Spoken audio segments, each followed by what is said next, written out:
Olá, vamos estudar hoje o capítulo 6, Espíritos aprisionadores da mente.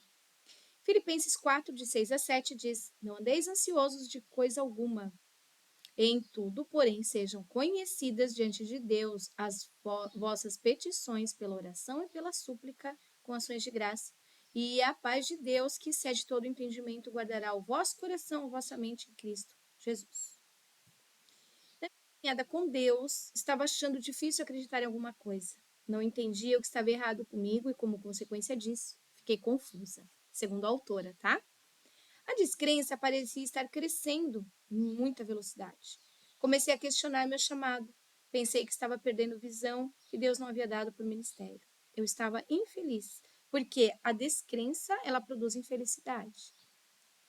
Por 2 dias, ouvi a frase vindo do meu espírito: espíritos aprisionadores da mente. Não pensei muito sobre isso, mas no segundo dia, quando comecei o momento de intercessão, ouvi pela 4ª e pela 5ª vez: espíritos aprisionadores da mente. Eu sabia, por causa de todas as pessoas a quem eu havia ministrado, que multidões de crentes têm problema com a mente. Pensei que o Espírito estava me direcionando para orar pelo corpo de Cristo contra o espírito chamado aprisionador de mente. Comecei a orar, interceder contra espíritos aprisionadores de mente em nome de Jesus. Depois de apenas poucos minutos de oração, senti tremenda libertação vindo na minha própria mente. Foi muito extraordinário. Liberta dos espíritos aprisionadores. Toda a libertação que Deus tem dado tem sido progressiva e acontece por meio da crença e confissão da palavra de Deus. Jesus diz em João 8,31: se vós permaneceres, né, se a gente continuar na minha palavra, sois verdadeiramente meus discípulos. Quem continua na palavra de Deus é um verdadeiro discípulo. Conheceis a verdade vos libertará. Libertará o quê? Né? Das artimanhas do inimigo. Essa é a libertação que dá quando a gente conhece a verdade vos libertará. Conhece a verdade. Qual é a verdade? A palavra de Deus.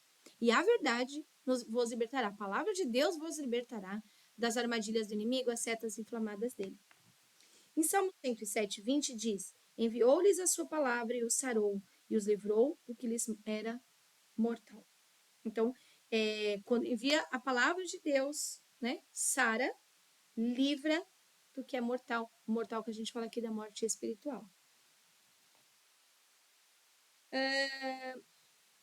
Quando os espíritos aprisionadores da mente atacam, a gente não consegue acreditar em muitas coisas, né? Porque ele blinda nossa mente de um jeito que a gente não consegue acreditar.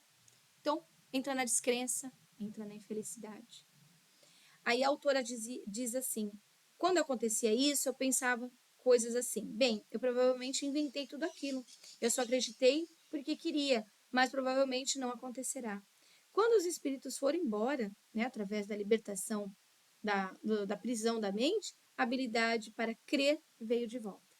Então, o inimigo não quer que nós creiamos, né? Não creiamos em nada da palavra de Deus. Então, ele coloca essas setinhas na nossa cabeça, aprisiona a nossa mente. Decida acreditar. Em Romanos 8:26 fala: também o Espírito semelhante nos assiste em nossa fraqueza, porque não sabemos orar como convém. Né? A gente não sabe a oração que oferecer para Deus, né? Nem como oferecer de forma válida, a gente não sabe disso. Então, vamos lá, porque não sabemos orar como convém. Mas o mesmo Espírito, aquele que recebe as nossas súplicas, intercede por nós sobremaneira com gemidos inexprimíveis. Né? Que são inexprimíveis, não dá para explicar, são muito profundos. Como cristãos, precisamos aprender a decidir acreditar. Né? Mesmo que a gente desconfie, vamos acreditar. Né? Dar um voto de confiança. Deus frequentemente faz isso conosco. Né? Ele nos dá fé, que é um fruto do Espírito também, com relação às coisas com as quais as nossas mentes não estão de acordo. A gente quer entender o porquê, quando e como de tudo. Né? Somos questionadores, nossa mente é questionadora. Mas quando esse entendimento não é dado por Deus, a mente recusa acreditar, né, no que ela não entende.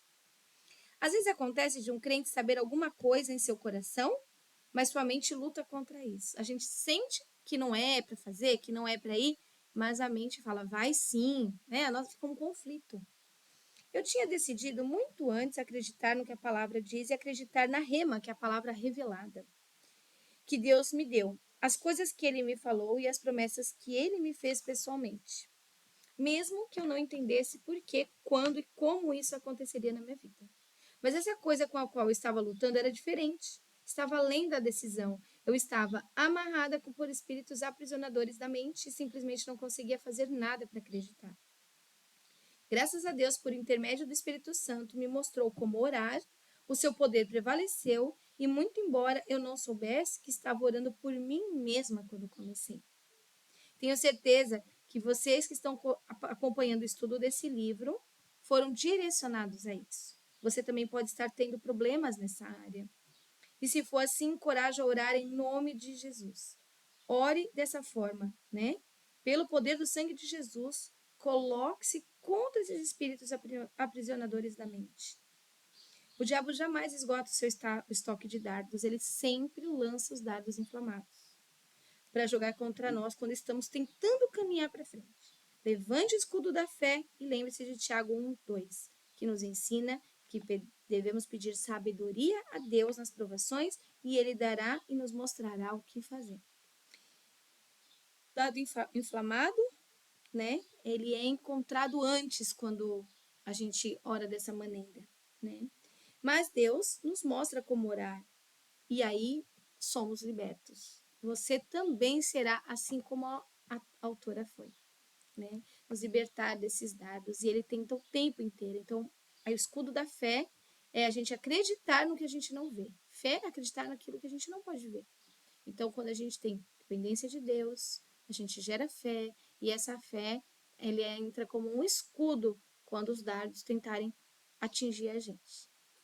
Bom, e esse então é o estudo do capítulo 6 e fiquem com Deus.